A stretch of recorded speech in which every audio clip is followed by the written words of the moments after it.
तो बड़ी खबर भारत अमेरिका तनाव को लेकर, जहां पर भारत के समर्थन में रूस खुलकर सामने आ गया है। रूस ने भारत को लेकर बड़ा बयान दिया है। रूस ने कहा है कि भारत के पास अधिकार हैं भारत को मजबूर करना गैर कानूनी। तो ये ट्रंप की धमकी के बाद रूस का बड़ा बयान। साथ ही रूस ने यह भी कहा है कि जो धमकी अमेरिका की ओर से दी जा रही है, ये धमकी अंतर्राष्ट्रीय नियमों के खिलाफ है। तो रूस अब भारत के समर्थन में खुलकर सामने आता हुआ, आपको बता दें रूसी प्रवक्ता हैं, नाम है दिमित्री पेस्कोव, उनकी ओर से बड़ा बयान दिया गया है। उन्होंने कहा है कि किसी भी देश को इसके लिए मजबूर करना कि वो रूस के साथ व्यापार न करे, ये पूरी तरह से गैरकानूनी है।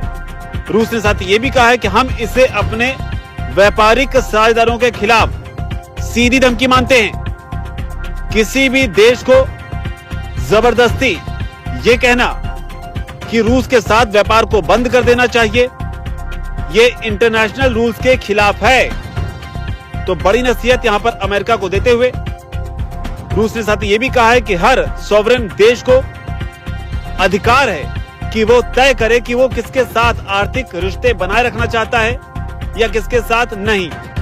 तो ये बड़ा बयान रूस की ओर से। रूस ने अमेरिका को चेतावनी देते हुए ये भी कहा कि हमने कई ऐसे बयान सुने हैं जो दरअसल धमकियां हैं। कई देशों को रूस के साथ व्यापारिक संबंध तोड़ने के लिए लगातार मजबूर करने की कोशिशें की जा रही हैं और हम ऐसे बयानों को पूरी तरह से अवैध मानते हैं। तो ये रूस का बड़ा बयान। साथ ही रूस की ओर से यह भी कहा गया कि हमारा अपना मानना है कि जो भी सॉवरेन कंट्री हैं, संप्रभु देश हैं, उनके पास ये अधिकार है कि वो अपने व्यापारिक साझेदारों को खुद चुने, वो खुद तय करें कि उनके जो साझेदार हों उनका चयन वो कैसे करेंगे। तो ये रूस का बड़ा बयान ऐसे दौर में जब भारत भी लगातार अमेरिका को जवाब दे रहा है। रूस के साथ तेल न खरीदने को लेकर अमेरिका जो दबाव बना रहा है, उस पर भारत ने अमेरिका को ही आड़े हाथों लेते हुए साफ किया कि वो हमें ज्ञान न दे, बल्कि अमेरिका खुद ही रूस के साथ यूरेनियम और इसके अलावा ईवी उद्योग में यूज होने वाले पैलेडियम का आयात जारी रखे हुए है।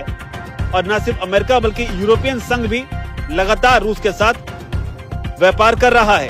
भारत ने साथ ही ये भी कहा था कि भारत अपने राष्ट्रीय हितों और आर्थिक जरूरतों की रक्षा के लिए सभी जरूरी कदम उठाएगा। तो आपको बता दें कि ये तमाम चीजें तब पैदा हुई जब ट्रंप ने ताजा धमकी देते हुए कहा था कि बड़ी मात्रा में रूस से तेल खरीदकर भारत न सिर्फ उस तेल का इस्तेमाल कर रहा है, बल्कि उस तेल को खुले बाजार में भारी मुनाफे के लिए बेच भी रहा है। और ये जो आयात किया जा रहा है रूस से, इससे भारत को ये फर्क नहीं पड़ता है कि जो पैसा रशिया के लिए जा रहा है उसका इस्तेमाल कैसे वो यूक्रेन में लोगों की हत्या के लिए कर रहा है। और इसी को लेकर चेतावनी थी कि भारत पर वो अब और टैरिफ बढ़ाने वाला है। और इसी कड़ी में अब रूस ने अमेरिका को नसीहत दी है कि वो जो कर रहा है